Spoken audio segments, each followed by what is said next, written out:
Hey guys, you are listening to the BenchCast. Coach Ben here. I'm with Small Arm Leg Strong. We got a great show for you today. Super pumped about this one. Talking about designing a training day, what consists of a training session, and some of my top picks in terms of exercises to improve your bench press. So this is going to be a good one, guys. You're going to learn a lot. First off, first order of business, we got some new stuff coming out here that I want to update y'all on. One is we got a new website, so go check that out, bigbenchas.com as usual, but it changed over to a new site. We now have a Shopify site, so now when you order your t-shirts and apparel, they will ship to you much quicker than I could have sent them before. So now we're talking about 2-3 day turnarounds, depending on your shipping preference, but you will get your stuff very quick. All right, so no more waiting. So if you've ordered in the past and we had a little bit of a delay there, we'll be able to get these out to you very quick. So check out what we got there. We got some new baseball tees, got beanies. I'm actually working on a Big Benchas clock design. I think that'll be really cool. I'm gonna hang that up in my office. But I got the clock design coming out, so that'll be fun. Trying to play around with some new apparel for you guys, so keep checking that out. The newsletter, getting that rolling. So make sure if you go on bigbenchas.com, you sign up for the newsletter, because I got a lot of good content coming out on there. And we are now bringing back the ebook offer. So our 31-page ebook is now available for free. All you got to do is subscribe to the newsletter. There's going to be great content there anyway, but you're going to receive a download link for the ebook. There is bench programming in there that you can run. There is our top cues for the bench press. There's a lot of great information in that ebook. One of my favorite projects I've done. It's stockpiled with a lot of great stuff. And that's yours free. That's my gift. Just sign up for the newsletter. And we have some new bench clinics coming out. We got one October 28th. That is a Sunday, 10:30 a.m., Oceanside, New York. That's at Zen Athletic Performance, my friend Ben Curran's gym down there. That'll be Long Island, New York, for those wondering where Oceanside is. That is Long Island, New York. If you want to make the trip down or you are local, make sure you check that out. That is a $50 entry, and you're going to want to sign up soon, because that is the early bird pricing. It's going to go up a little bit soon. Plus, I want to make sure I get your t-shirt ordered, because if you're going to spend $30 for a t-shirt, you might as well come to a bench clinic, get your t-shirt, and get a shit ton of knowledge for $20 more. All right, so if you are local, guys, come on down. If you want to plan a trip down on October 28th, I'd love to meet you. We're going to go over a lot of great stuff, and we will be done by NFL kickoff, 1 o'clock. All right, so don't worry about that, football fans. And then another opportunity, upstate New York, November 30th, as a Friday at 6:30 p.m. That is at Dave Kingwater's meet up at the Fitness Mill, and that is at New York Mills, New York. That is upstate New York. So for anyone in the upstate area, I don't know what's upstate around there state-wise. Massachusetts is not a huge drive. Vermont, New Hampshire, whatever the hell's to the left of New York, upstate, Canada. If you're in Canada, cross the border. It's going to be a great time. Might as well do the meet, too. We're going to have a table at the meet. We're going to do the clinic that Friday night before. So it'll be a good time. So those are some things coming up. And if you want to give us some feedback on the website, would love to hear your thoughts. So just shoot me a message, Instagram, Facebook, email, however you can get a hold of me. Would love to hear from you. All right, so we got Instagram live going. We are going to record this BenchCast, and we're taking questions if anyone has them, comments, whatever. Brian of the Full Corbs, he's already live on the IG talking about that big Red Sox wins. They're moving on to the ALCS. Big win over the Yankees. Destroyed them on Game 3. Absolutely huge. Yeah, 16-1. Like, as a Red Sox fan, you love seeing that, but I couldn't even watch that game. I mean, at a certain point, I just kind of wanted to go to bed. But I always love a good stomp a mud hole in them, as Stone Cold would say. But last night was a real close one. Came down to the ninth. Yankees started putting some runs on the board. It was like bases loaded, one out, and they were able to stop them. I was nervous for a second. I was getting nervous there, but they pulled it through, and they're on. They've been a great team all year, so we'll see what they can do. And if you're a Yankees fan, sorry for your loss, but that's what happens from being a Yankees fan. So we're talking training day design, how a training day is structured, and I wanted to put in some of my favorite moves here as well. Before you go there, because I know you're going to address this, just Victor Powerlifting. So what are your top 3 exercises for each part of the bench? Getting out of the hole, the middle, and the lockout. Best exercises. And I told him a lot of pause work. The more pausing, the better. Yeah, so to address that quick, might as well get into it. We're going to kind of touch on this stuff, but so down at chest level, pause work. Always, Spoto down there. Just, you got to live in the spot that you're weakest. Mid-range, you could probably find a lot of success doing isometrics. But then again, you got to really understand, do you truly have a mid-range issue or do you have a setup issue? A lot of times, and we've done a video on this in the past at the whiteboard here, a lot of times lifters confuse mid-range trouble or lockout trouble with weak triceps or whatever because they're not in an optimal position to press. They're either heaving the bar, they're collapsing, something's going on with the setup. So if you're having mid-range trouble, I'd first actually just look at what's going on with your setup and if you're heaving the bar and all that. So that'll help you get through mid-range. If you truly do have a mid-range problem, isometrics, like I said, been doing some of that with our lifters, pressing into the pins. So it's a great tool because it allows you to express maximal force for a certain amount of time. You usually could press it into the rack for like 5 seconds.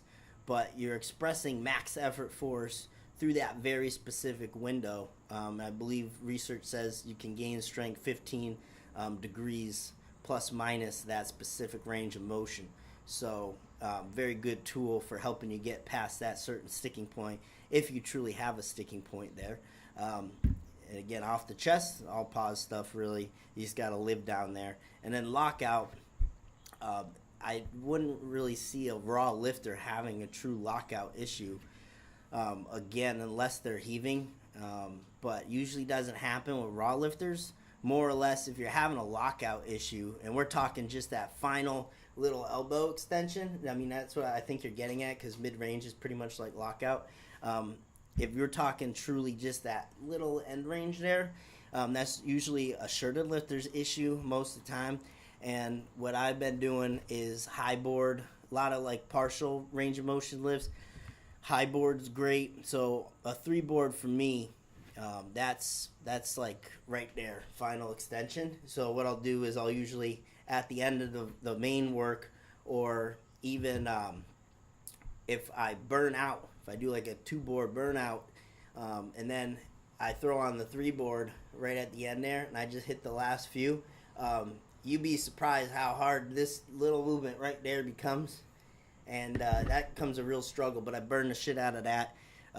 Things like floor press, stuff like that. But then again, also just in terms of getting a training effect in your lifts, focusing on always locking out your lifts. A lot of times why that develops is because you shortchange yourself on the lockout to begin with, and you never train that final bit. So make sure every single rep you're doing, you're locking it out hard, and you're always stressing good lockout. I think that has been the biggest thing for me because I did have an issue there where I had a few meets I got really lucky on with the lockout call, but just training full lockout all the time, making sure my weights are locked out to the fullest, that has been the biggest thing for me. All right, hope that answers your question. We're taking questions. If you guys want to drop them down below, if you are watching on the IG Live. All right, I'm gonna tell you, I just figured out about refills at Starbucks. Took me long enough. I know you told me I could with the gold card, but I just didn't for some reason. I went up to her and I gave her the cup, and she was like, "Gotta take this lid off," and I was like, "All right." Gave her the cup, filled it right up, and I've been double dipping, so to say, Starbucks ever since. Pounding one coffee, grabbing another. But that's fueling my BenchCast right now. Got the second dose of Starbucks coffee. I tell you though, I don't really like Starbucks coffee in terms of taste. Is it just strong enough to get you through? It's just strong enough. Dunkin' puts me to sleep, so that's out. But I like Panera, to be honest with you. And I think a lot of people have Panera bread. I don't even think it's pronounced right, but... Whatever you call it. Everyone always makes fun of my Panera bread. I've never been to Panera. I've never had, like, the urge to, like, go get a coffee from there either. They have really good coffee. I'm not the only one to say that. Listen, I go to weird, like, hipster spots, so they have, like, that real strong coffee. Yeah, so you gotta look around a little bit. Yeah, but if you're not in the area, then I mean, you go to Starbucks. I used to work at Starbucks, right? So you're familiar with what's going on there. So, yeah, got my Starbucks refill, so that's fueling me today. But let me know if you like Starbucks. You watching? I'm not a big fan. Anyway, let's get into the training day design. All right, so we're talking how to structure your training day and some of my favorite movements here. So the first thing you want to start off with in your training day is your main movement. Okay, your main movement is the bread and butter. That's the meat. All right, the meat and potatoes. Or your secondary movement might be the potatoes, but this is the meat. This is your protein. This is what you need. This exercise is what's giving you your major training stimulus. So if you're benching, it's probably going to be a full range of motion movement. Okay, it really depends on what's going on with your lifter, all right, or what's going on with your particular weakness. If you have a real true mid-range weakness, maybe you just do a partial range of motion lift for your main movement. But again, this is your major training stimulus for the day. I mean, if this is all you do for the training session, this is going to do something for you. It's going to cause an adaptation. So main movement, super important, and how you structure that and what you choose to do of the utmost importance, because again, this is your meat. This is your steak on the plate. All right, so you want to have a good main movement picked out. For example, I just did a meet, so I'm going back to real full range of motion, because when you're in a full setup, it's almost partial like, because you're in such a great arch. And you're using so much to your advantage, but now I'm just going feet up, so I can't arch as much, I can't cut as much range of motion, and my grip's a little bit closer. So, for example, my main movement as of late, you can see here on the whiteboard, you can't really see, but I have it written down, is feet up bench press, Spoto style. So, oftentimes you can throw some variations in there too, but that is my stake right now, is feet up benching. Okay, and I just did a 6x5. All right, the volume going to depend on the lifter, but that is my meat right now, doing a feet up bench, and this could be anything depending on what phase or what part of your training program that you're in, your training cycle. If you're close to a meet, it's going to have to be something that is relatively close to what you're going to do at the meet. So if you're within 6 weeks, especially, of your meet, you need to be doing the bench press how you would perform it at the meet. So that's full setup, full range of motion. If you're further out from meet, maybe you go partial range on some of these things to address a weakness, but or feet up like I am right now, a variation that's going to allow a larger range of motion. But that, again, main movement is so important. That is your meat. And then we're talking potatoes. We're going to throw some potatoes on that plate, start filling it up a little bit. All right, portion control, got to get some carbs in there. Secondary movement, usually it's going to be a movement that is extremely similar to your main movement. So if you're benching, you're pretty much benching again in some capacity. Oftentimes a variation or partial range of motion. So I'm just sticking to relative to the bench press, but this is relative to all the lifts as well. Same with deadlift, squat. But secondary movement includes, this is your meat and potatoes. This is your main course. So if you're talking 80-20 rule, and I'm really big on the 80-20 rule, that is 80% the results come from 20% the work you're doing. This is your 80%, or this is your 20% work that's giving you those 80% results. Have you ever heard of that 80-20 rule before? Of course. Yeah, so I mean that applies to anything, but this is the stuff, guys. If you don't do any accessories at all, as long as you get your meat and potatoes in, and a lot of people skimp on the potatoes too, but I've included in there because that's important. But if all you do is just this bench work, I mean, you are doing enough to potentially push yourself and make progress. The accessories, again, make up that 20% extra. So they aren't the end-all, be-all, but they certainly help complete that plate, making it 100%. But main movement, secondary movement, need to get those in. Some secondary movements that I program in on the bench press, let's relate it to my training, for example. Usually a partial range of motion, because in the shirt, you got to think you're getting assistance in that bottom range. So maybe right now in off-season type work, I'm trying to build up that bottom range, just trying to get my bench stronger raw overall. However, as I get closer to the meet, that's going to adjust a lot to what I'm struggling with in the shirt. So say it is an end range type of difficulty, I'm doing a lot of floor press, doing a lot of close grip board pressing. I'm doing a lot of board pressing with bands, anything to really stress that end range of motion. All right, so I'm really trying to attack where I'm weakest, or trying to address a really big weak point. All right, so that is really the goal of the secondary movement. And those exercises I just told you about are favorites of mine. I really like throwing bands on to my benching. You do have to be careful. Sometimes that'll beat up your elbows for a lot of people just because of how it kicks in. But I find it a lot easier to control the tension than with chains.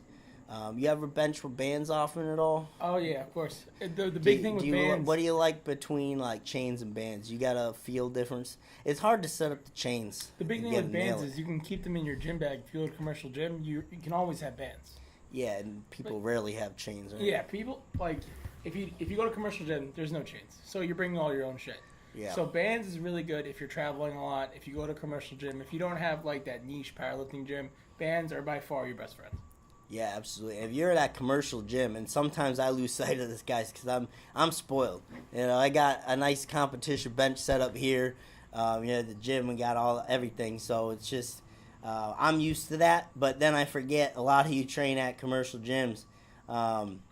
And, easy way to set this stuff up, bench blocks and put the bands around heavy-ass dumbbells. Because you should be carrying around bands, even if it's just for traction on the pad. Everyone should have bands. I mean, they have band sales all the time in Elite FTS. I go over that all the time. Look for when they have that 30% off band sale and stock up. Stock up. Get your light bands. Get your monster minis, your mini bands. If you're ever training with me, we're using bands at some point during the training cycle for some type of thing. Accessories, traction to the pad, doing the close grip, banded, whatever. We're using bands a lot of times. You should always have bands, guys. Case in point. Even if it's just to stretch out. Great tool. But you can set that up by, if you wanted to do, for example, that end range lift I'm talking about, one of my favorite things, and you have to adjust the board height, but the great thing about bench blocks is they come in a 2 through 5 board. So if you're a long monkey arm bencher, all right, you got a nice 5 board, 4 board there to play around with. For myself, I might just use a 2 or a 3. Okay, so you put that right on the bar, attaches right to the bar, great product, and you can use our discount code, BigBenchas10. You go over to the Bench Blocks website, you do get 10% off there. If you snap that onto the bar, there you go. You don't need anyone's assistance, no one there to hold boards. And then you just throw bands on some heavy-ass dumbbells. They ain't going nowhere. Make sure they're set up to where you're going to touch, though, and not anywhere else, really. It'll pull you out of groove a bit. But set those bands up with heavy dumbbells next to the bench, and you're good to go. All right, now you can perform your 2 to 3 board close grip benching with bands. And I love the bench or the bands because you can really adjust the tension on them, and you can get a real nasty snapback right at the top. And really train that lockout power there. And anytime you're doing speed work, too, bands are great. Some type of accommodating resistance just to get you to continue to push through the lift forcefully. That's a great tool. So that's one of my favorites. Do you have a favorite secondary move that you go to at all? I think just more pause work for me. Because, off the chest. Yeah, I just need a pause. I just need to really, hammer in a hard stop. Yeah, so if you watch Elvis bench, sometimes it's like a little bit of a stability issue down near the chest level. It gets a little squirrely. Any raw lifter can usually develop that area more. That's the weakest point. So traditionally, if you're a raw lifter, you're working with me, that's going to be a large majority of your secondary work. Or even if you're doing another bench day, that's probably a primary movement. Some type of pause work, some type of spoto pressing, and variations of those grips and whatnot. Feet up, feet down. You just got to live down there, guys. That's the best advice I give any raw lift. You just got to live on the chest. It was always drilled into me, acceleration off the chest. Because that'll cover up a lot of issues, like lockout. Sometimes if you can accelerate faster, it's going to carry its way up. Yeah, you got to have that power right off the chest. Definitely help carry you through. And that's a big point, too, the intent that you bench with. Sure, at like 50, 60% weight, you can sandbag off the chest and you're going to complete the lift. But if you're constantly, always training, explode as fast as possible, off the chest especially, and to lockout, if you carry that explosion through each and every rep, think about how much greater of a training effect you're getting over the next guy. Intent is huge. Every session, you have to bring it. You got to come in with the right mindset, and you have to bring it. I always notice, too, when I'm locked in on a task or goal or whatever it may be, if I'm locked in and I have an objective in a session and I remind myself the intent needs to be there, that session is 1,000 times more productive. Right now, so I'm starting to really train for the Arnold. I got some goals in mind. The roster's starting to come together, pretty much know everyone who's competing in what weight class for the most part. I just feel locked in, and every time right now I'm benching, I am bringing it with that intent. I just posted up the photo the other day, had a nosebleeder, cracked it open on 225. That had to be a PR. Only 2 wheels. Usually I'll crack it open like 3 wheels, but cracked that sucker open 2 wheels. But I was trying to bend the shit out of it. I was getting myself real pissed off right before those lifts. I was blasting some good music. I had some new jams, courtesy of Brandon Horn at the gym. He's been playing some jams lately. I've been shazamming the shit out of it. And been playing some jams, and I would just get myself amped. I'd be like, these mother effers, I'm going to come for that belt. And I was just squeezing the shit out of that bar, and I cracked a good bleeder on 225. And then I took a picture of that, and I posted it up. So I doubt that's going to intimidate one person. But I thought it was pretty cool. But anyway, the intent is huge. Huge, guys. So let's move on to accessories. We got our meat and potatoes. Now we got our veggies. And eating the veggies is super important. But again, they're just micronutrients. They're not macros. They're not our protein, carbs, and fats. But our accessories are micronutrients, and they're important too. Putting it all together. All right. That's our other 20% that we don't want to miss out on. Because obviously we're trying to get the full 100% we can out of our training. But at the end of the day, we got busy lives. And if we can't get some accessories in, it's not the end of the world. All right. The important thing is getting your meat, potatoes in, and that should be okay for you. Obviously, try to do more, but as long as you get that meat, potatoes in. I tell my busy lifters all the time, and sometimes, the lifters just need a good talking to because they just kind of sandbagging. But at least the crew I work with, we got a really good crew. Hard-working individuals, and usually they're working all day, and then they just have a hard time fitting training in, and we've cut down on days sometimes, but I always tell them, hey, you know what, as long as you get this main movement and secondary movement in, that's our objective right now. It's just to get that meat and potatoes in and have good intent doing that. Another thing is, if you can split it up, you're short on time in the morning, short on time in the afternoon, you can do meat and potatoes in the morning, get a full plate of veggies in the night.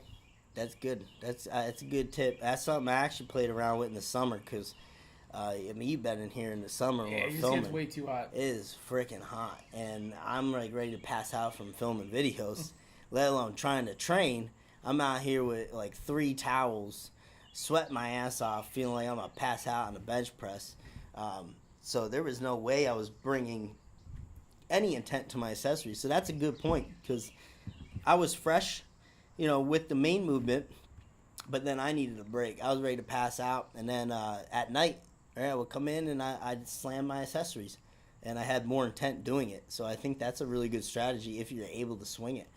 Main movement earlier on, and then get your accessories in later in the day, and that's totally a good way to look at it. That worked really well for me, at least in the summer months. Right now, yesterday was the first session I banged out in full here in a long time, because it's October now. It's starting to chill out a little bit, so it's manageable. Still sweating my ass off, but it's it's not a 90-something degree day. So yeah, that's a really good point there, is breaking it up a little bit. Accessories, some of the things I like doing with them: supersetting, trying to pair as many together as possible, just trying to do like a whole giant set. I think that's really valuable, because it allows you to work on your work capacity a little bit. So traditionally what you see lifters maybe do incline dumbbell press, and then you just sit around. Maybe you're on your phone. I don't know what you're doing. You're just sitting there though. You're waiting in between those sets. But do something with that time in between the sets. And supersetting is a great way to just keep moving. You're not going to go from incline dumbbell to flies and then back to incline dumbbell. You're going to have to do something like incline dumbbell to dumbbell row, something with opposing muscle groups, so you're not frying the same thing every time. But, if you are hitting different muscle groups, which you should be, giant setting, I guess you'd call it, is a great way to get everything together, knock it out in less time. Because listen, by the time you're done with your meat and potatoes, you are pretty fried. You should be pretty fried. That's something I took away from Stan Efferding when he did a seminar, is that if you have anything left in the tank after your main movement, then you probably didn't hit it very hard, which is true. You really got to bring it. It's all about the intent, guys. It's all about the intent, because you're going to find you're going to be tired as shit if you bring it with intent, even on the warm-ups. If you're sandbagging the warm-ups, of course you aren't going to be tired. So it's about how you approach the lifting. But yeah, that was a big thing that I took away, and supersetting can be real valuable to increase your work capacity. And what I mean by that is your ability to recover more quickly between sets. And why is that important? Because now when you go into your meet prep, right, you don't have to rest for 10 minutes before you can hit the weight again. Say you're doing a few sets of the openers, all right, you get one that's good, the next one starts kind of going to shit, but you rested 3 minutes. Now you're feeling freaking gassed, you're huffing and puffing, and the rest of the workout's shitty and you feel tired. That's because you got no work capacity. If you build that up, especially in the off season through accessory works, then you should feel ready to go again pretty quickly. And the thing is, you never know at what speed the meet's going to take place. So yeah. You got to be prepared for going too fast and not be ready for it. Yeah, listen, you're in trouble if you need 10, 15-minute breaks in order to hit a lift again. Or if you're cramping and you're having all these issues, you're huffing and puffing. For example, this is kind of an outlier, but my meet coming up, the Arnold's going to be last man standing. And that's unique because if you're like one of the last two dudes left, you're going bang, bang. There's no waiting. The bar's loaded, and you are just back to back. That is high pace. That's about as much conditioning as you could get. You're doing a real high effort lift, and you're doing it like again a minute later.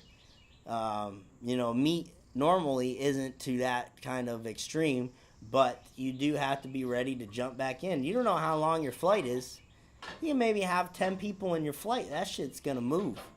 All right? Imagine if someone, like 3 people in a 10-man flight, they got the same weight. Now you're coming up real quick. So you got to be conditioned for that shit.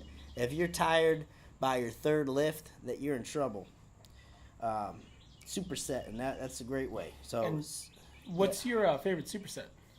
Favorite superset? It just depends what I'm hitting for the day, and I just pair it together. I gotcha. But I am going to get into tricep supersetting, which we did a video on. I guess that would be a good segue to go into that. Because I know my favorite superset. What's your favorite superset? It's tremendously useful, especially when I'm kind of gassed, don't want to do anything.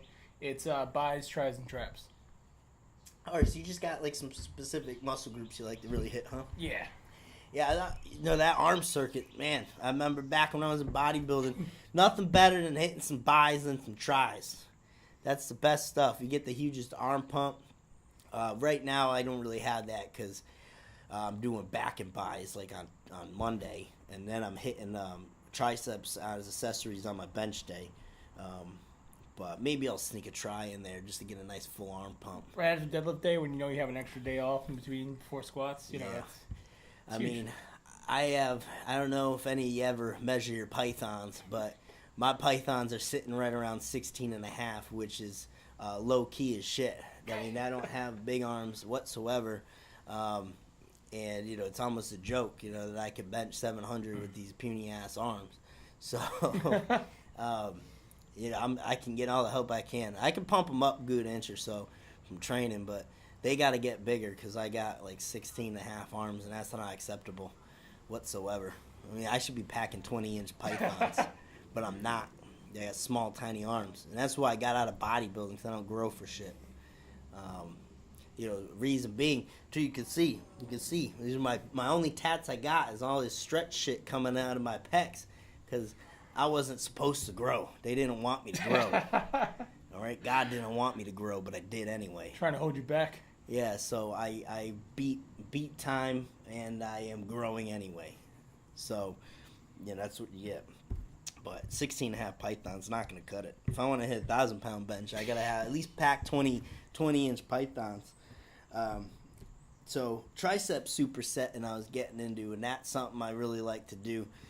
And you can do this. It doesn't have to be triceps. I just do triceps because it relates to the bench press, but this can be really with anything. You can do it with biceps, but what I do is I hit a tricep movement, but then I go right into another tricep movement, but at a slightly different angle, so that you're still coming into it fresh, but you're hitting the same muscle group. So now you're really frying the whole triceps as a whole, because that's 3 muscles. You know, when one is usually taking more of the effort than another, but now you change up the angles a bit. Now you're hitting another head of the tricep a little harder than you are another. So you're really getting a full fry. That's a full stir fry. And so I'll do something like a rope push down, where I'm doing a push down variation. And I'll go right into a rope overhead extension. So you put that tricep on stretch a little bit more. Now you're hitting a little bit different area of the tricep. So I definitely like doing that type of thing. And you could do that. It doesn't have to just be triceps again. It could be anything. It could be shoulders. You know, could be really anything you want. But triceps I find works really well. Fries the shit out of you. And if you haven't done it, you're going to be sore the next day. All right, so prepare yourself. One of my favorite accessories for bench in terms of back work, any type of static holds, I think lifters in general can do a lot more of. Because you got to think, how are you using your back when you bench?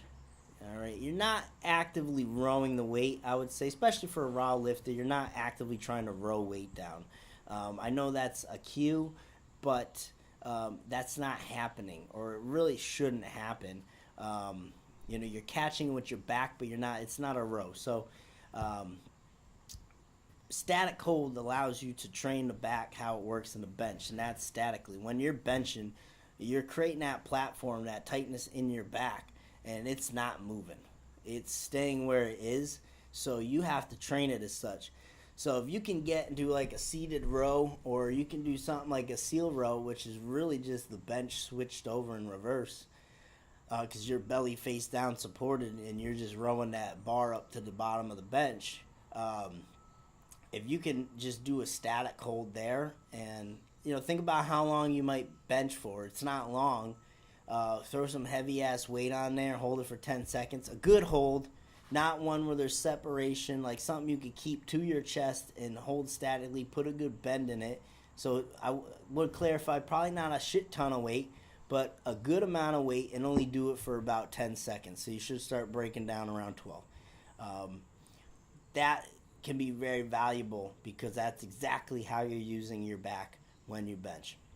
I had a buddy of mine, Gary Orr. We competed in 2017, Arnie. Didn't end up being quite together like I thought, because he didn't end up cutting down to 198. and I was the loser who did a 27-pound cut, but I ended up winning that class, but against another guy. But he's a really good bencher, especially for his weight class.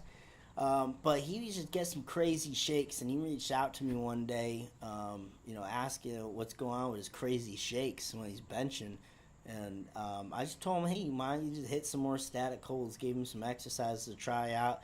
And he did, and then he showed me a video. It was a huge noticeable difference. It was much, much cleaner. But he just probably needed to train his back more statically, especially in the shirt where you're going for a longer duration of time now trying to get that bar down. Static holds are a great, great tool, guys. So if you aren't doing any type of row holds or nothing, definitely throw that into your training now. It'll help out a lot, especially if you tend to really shake too when you bench. The stability will be big. All right, so that's what I want to touch on today for the most part. Gave you a few exercises, a lot of good tidbits in there. Hope you guys learned a lot. No questions coming in right now. We're all good to go. All right, so again, guys, make sure you check out the new website. All the bench clinics are listed up there. If you want to make it out to an event, I encourage you to. We got some New York events coming up. Gonna be awesome. And again, if you're gonna pay $30 for a t-shirt, you might as well come out to a clinic, get a free t-shirt, and learn a shit ton. All right, gonna be a great time. Got some new apparel coming out, and if you want our free ebook, yes, I said free, it is my gift to you. Just jump on bigbenchas.com and sign up for our newsletter, and you will get that download link to your inbox. And that was one of my favorite projects. A lot of great information in there, guys. So that rounds us up. You know where to find us on the Instagram. Jump into the live next time we film one of these, and get on the BenchCast. Love to shout you out. At Big Benchas on Instagram. You can follow on YouTube. Definitely hit the subscribe button because we got a lot of great content coming out. We had one of our lifters travel out from Oklahoma and small arm leg strong here, put together a great compilation of that. That's coming out on the YouTubes. Just some great stuff there. If you love benching, you know where to find us.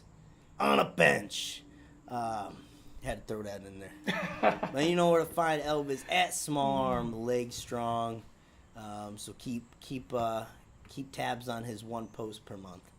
Alrighty. It's a big post. Yeah. Usually it's something very deep to say. It's like a lunar eclipse. Yeah. If you catch it, you'll be amazed. If you are watching the video, we got this bright orange leg bench shirt. You can actually purchase this. This is a size large. You go on, you message me if you want the BenchCast bright orange leg bench that appears every time. Jump on it and message me if you want this. It's awesome. Got the wrist straps. Check out the wrist straps, elbow sleeves, best gear in the game. And then our online coaching. Message me if you'd like to get hooked up on our program. Would love to work with you. All right, guys. You've been listening to the BenchCast.